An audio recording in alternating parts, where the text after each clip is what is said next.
On va poursuivre notre découverte avec vous du réseau Innovage, de ce collectif-là, juste d'ici quelques minutes, juste après la chronique Le billet d'humeur de Monsieur Louis. Bonjour Monsieur Louis. Eh ben rebonjour Bénédicte, je peux vous dire bonjour autant de fois que vous voulez, ça me dérange pas. On peut. Bonjour, oui, plein de fois.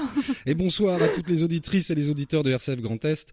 Comme vous le savez, hier se déroulait le premier tour des élections législatives françaises et au vu du taux d'abstention record, j'ai donc décidé de vous parler des élections de ce week-end, je parie. De toute autre chose. J'ai déjà fait quel des retournement de chroniques. situation. Oui.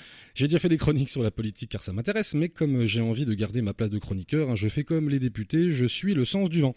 Et comme je n'avais absolument aucune idée du sujet et que les médias sont saturés des querelles intestines et autres déclarations fracassantes de nos représentants nationaux, je vais inaugurer une nouvelle chronique, une rubrique que je ressortirai quand l'actualité ne m'offre pas grand-chose à manger et que j'ai intitulée « Sus aux idées reçues ». Et par idées reçues, je vais bien sûr parler des petites croyances collectives que l'on se transmet, mais qui sont aussi éloignées de la réalité qu'une conférence de presse du ministre de l'Intérieur après un match au Stade de France.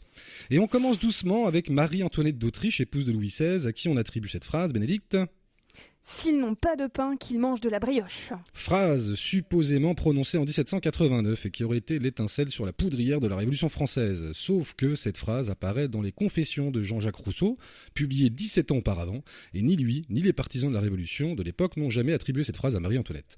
C'est d'ailleurs subtilement évoqué dans le film d'animation Mr. Peabody et Sherman, Les Voyages du Temps des studios DreamWorks, excellent film de vulgarisation historique que je vous conseille vivement. Donc la phrase méprisante envers le peuple est une citation dite apocryphe, c'est-à-dire des écrits dont l'origine est suspecte, voire totalement fausse. Par exemple, Béné, si je vous dis Sherlock Holmes c'est le docteur Watson, vous penserez aussitôt à cette phrase. Ça c'est trop facile, élémentaire, mon cher Watson ou Monsieur Louis, on sait plus trop. Eh bien ce serait bien naturel que vous pensiez à cette phrase, ma chère Béné, et pourtant, vous me voyez venir, le plus célèbre des détectives n'a jamais prononcé cette phrase dans aucun des romans de la saga, écrite par Sir Arthur Conan Doyle. Incroyable. Il lui fait parfois dire élémentaire, ou encore mon cher Watson, mais jamais dans la même phrase, que l'on retrouve pour la première fois dans une adaptation cinématographique américaine sortie en 1929, intitulée Le Retour de Sherlock Holmes, et adaptée de 2 nouvelles de Conan Doyle. Le film ne restera pas dans les annales, contrairement à cette phrase qu'on continue malgré tout d'attribuer au personnage principal. Enfin, je vous terminerai avec cette phrase qu'on entend souvent dans la bouche des partisans de la liberté d'expression totale. Alors je rappelle, à toutes fins utiles, qu'en France, la liberté d'expression est limitée à la diffamation, l'injure publique et l'incitation à la haine.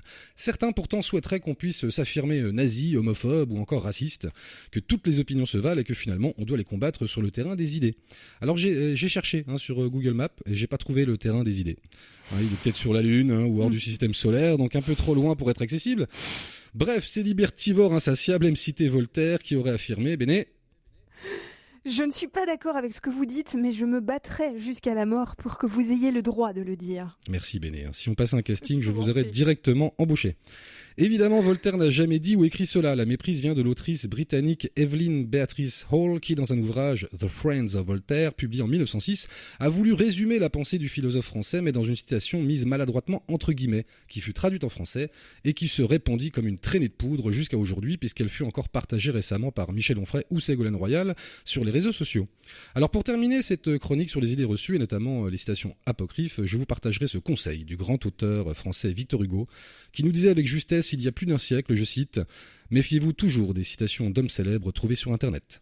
Merci de m'avoir écouté, bonne semaine à vous. Élémentaire, mon cher Monsieur Louis, à très bientôt. On vous retrouve à la rentrée, j'espère. Bien sûr, tout à fait, je serai au rendez-vous. Sur vous.